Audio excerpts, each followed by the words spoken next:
Think about the last time you opened a bank account or renewed a passport. You probably picked up a plastic pen and scribbled your name on a glowing screen.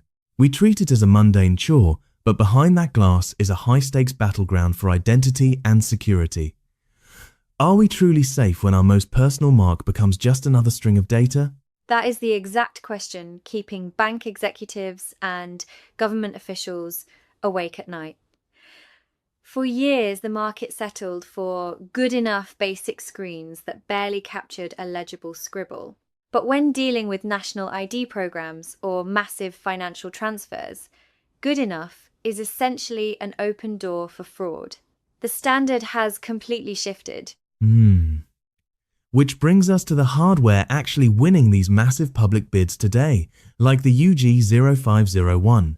It seems the market now demands a perfect storm of quality, budget, and support. Precisely. It boils down to three pillars: product, price, and proximity. Take the technology first. We are talking about battery-free electromagnetic resonance pens. Imagine writing on paper, but the paper is a high-resolution color screen capturing over 2,000 levels of pressure instantly. It doesn't just record what your signature looks like, it records the unique physical rhythm and force of how you write. It is essentially a behavioral fingerprint. A behavioral fingerprint. That's a fascinating metaphor. And I imagine that level of biometric data requires serious armor. Absolutely. That data is wrapped in hardware-level encryption before it even leaves the pad.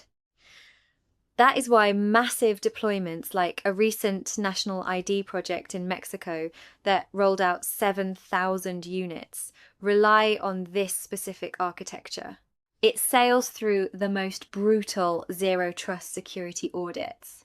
But here is the friction point. Adding forensic-level audit trails and encrypted color displays usually skyrockets the cost.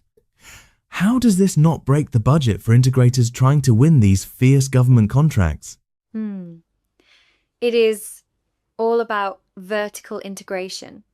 When a company owns the factory and builds the tech from the ground up, they control the margins. They can offer a high-end encrypted device at a price point that gives partners the breathing room to win the bid without sacrificing profitability.